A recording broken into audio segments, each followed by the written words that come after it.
Mrasabedwani ma this year work Akuapem North. Yes, Sammi Awuku ne odi Ofie Market abay dwumade fofora wode abay Akuapem North. Mensi no emu sebeya na nanom akuafo mkoto no baye no a empronse ne mu mebenya so emfaso.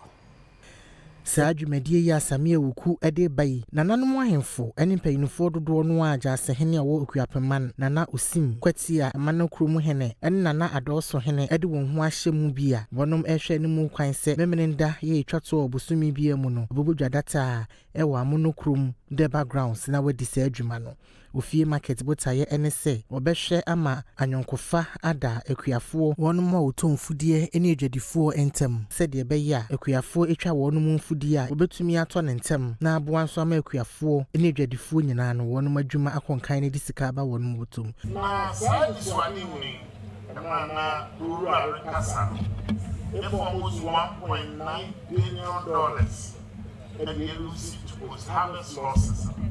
Ofie Kasee yenso yene kan na safi gali ti adoso penya wo we ne pa be boa ho ama niema na ka ko fonti antono samene da itwa to no de be fro ha na kan fonti antomi one wo be boys fonti antomi na wo fi ko free that's what be tobi we additional revenue sika fofra e be sa ba mo kotoku.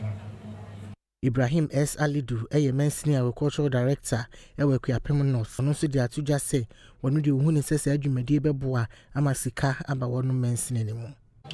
The Ofie Market concept has the potential to strengthen the market linkages, reduce post-harvest losses, improve efficiency and market profitability among agricultural value chain actors, create jobs for young people and women, and improve incomes and nutrition within the municipality.